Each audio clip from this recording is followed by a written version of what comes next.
Hey, what's up guys, this is Kimberman from Kimberman Gunpla Studio, and today I have here Rising Gundam from the G Gundam anime series, and this is the reborn version of Shining Gundam. So after the Shining Gundam was destroyed during Domon's and Master Asia's fight, and Domon finally uses the God Gundam, the Shining Gundam was restored by Rain Mikamura to this Rising Gundam. And of course, Rain Mikamura was the new pilot for this one, Domon's wife or girlfriend that time. This is very nice for the high-grade 1/100 scale kit, which was released during the 90s. I think this is about 98, 95 or 96. Correct me if I'm wrong. This is much advanced, more advanced for its peers during that time because of the very nice color separation, especially in the torso, which is not that evident with the other kits.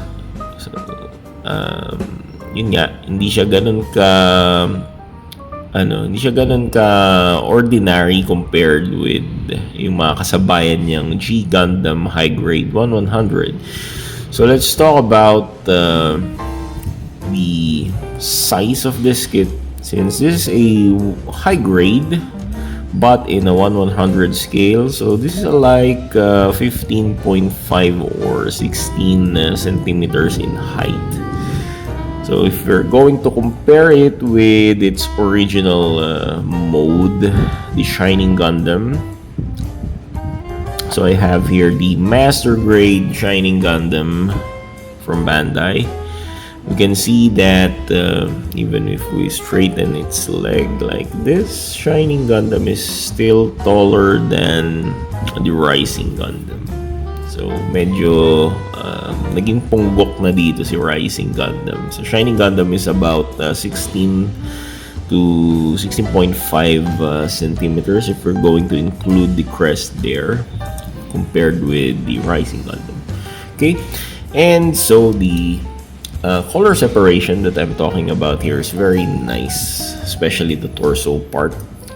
So this gold pieces here, the Gatling gun there, and even the blue one are all color separated. And if you're going to look inside of this, these are all clamped together. These parts here are already clamped together. So pagka ginupit mo na siya from runners, nakadikit na talaga tong blue, yellow, and this red part here. Pero color separated sila. Even the core fighter on this Gundam here, but yun lang, medyo mahirap nang alisin. Ayoko nang gawin kasi baka maputol ko yung maputol ko yung kanyang connection dun sa core lander. Kasi once you insert this, wala na, na siya, mahigpit na, mahirap nang kunin. Even this Shining Gundam here, ang hirap na rin kunin ng core lander niya once you insert it. Kaya cannot display them individually kasi nga mahirap tanggalin unless you scrape or sand the side area of the cockpit, pero papangit naman, hindi na siya makinis. So if you sand that, of course magiging manipis siya, madali mo na siyang alisin at ipasok. Anyway, these are all color separated on this part. But still, of course, this is color sticker heavy, or color coded sticker heavy. Yep. These are all stickers. Yung mga red parts na to. Yan. All these red parts here are all stickers.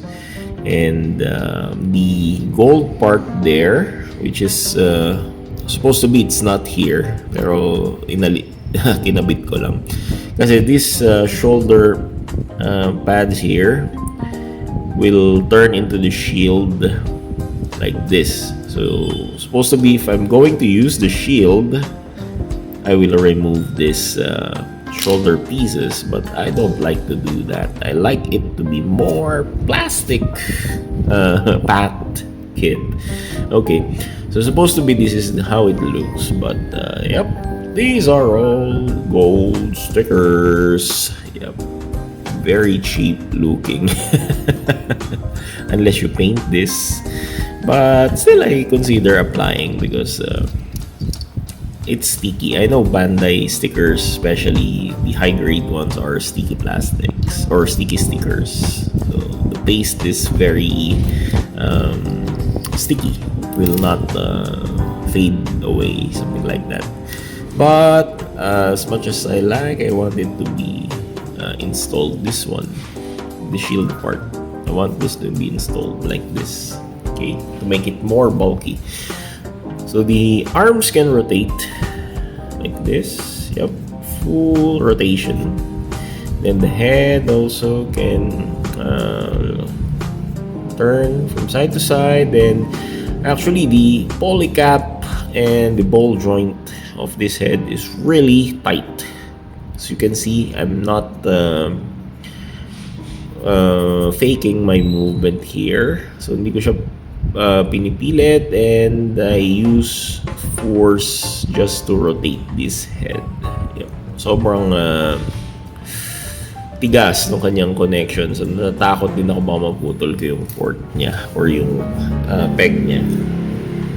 And for the elbow, of course, this is the traditional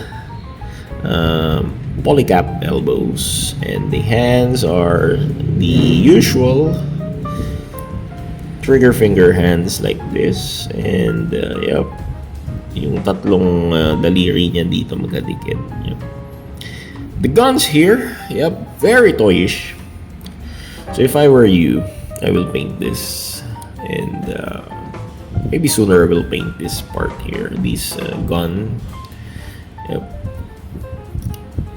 And the spear is very bland. There's just a one big piece of plastic here, one spear plastic.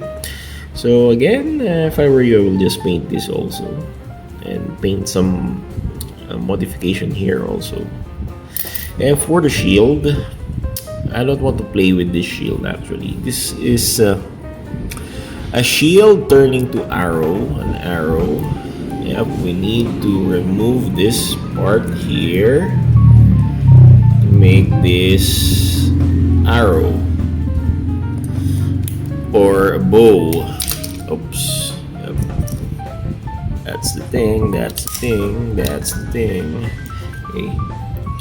So you need to remove this part here. But it's very this one. I need to remove it from here and here. Yep, nakalimutan ko na kasi yung process niya. And then we can do this. This will be your bow. And yep, the purpose of this peg here is to connect there on this port.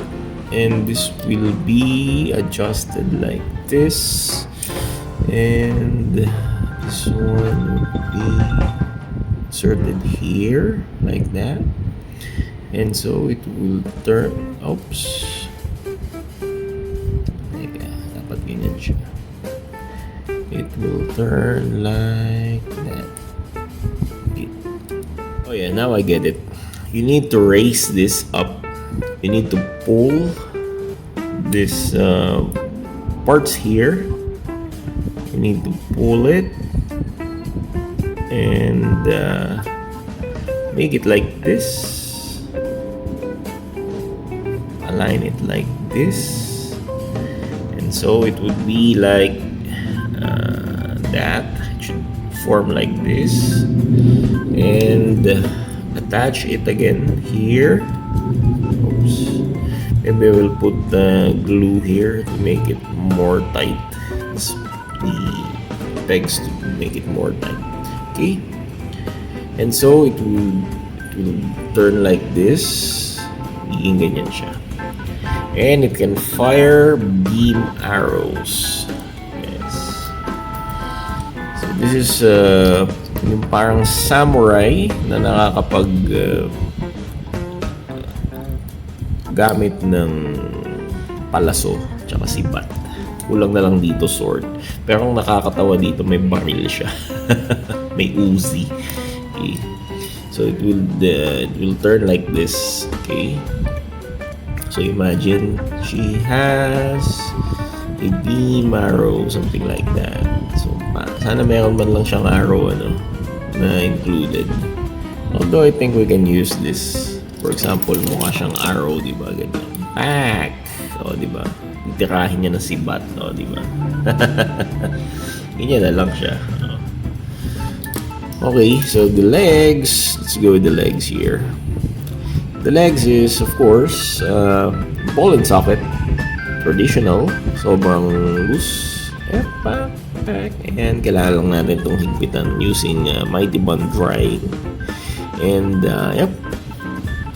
The joints, the knee joints are like this. And also sa feet, the feet mukhang Shining Gundam pa rin. So they have the same appearance as the Shining Gundam's feet, and double jointed din siya. Meron siyang peg dito or polycap and polycap there also. So double jointed pegs. So yan. Mas maganda yung expression niya ng kunyari magka-karate pose siya. Maganda yung expression ng kanyang toes. And yun lang, wala siyang toe bending or extending compared with Shining Gundam. And ito. Yan. So if we're going to compare, ayan, halos magkamukha yung kanyang paa, di ba? Yep. Okay. So let's do some size comparison again with the other kits. So this one is smaller than your Shining Gundam, of course, and for another newer 100 scale no grade kit like the Amatsu Mina here, magiging pongbok siya. So Amatsu Mina is taller than your high grade 100 scale Rising Gundam. And so thank you so much for watching this unbox review of Rising Gundam from Bandai, your high grade 100 scale kit. Thank you so much and see you next time. Bye. God bless. Take care. Masalama. Paalam sa inyong lahat. Auf Wiedersehen.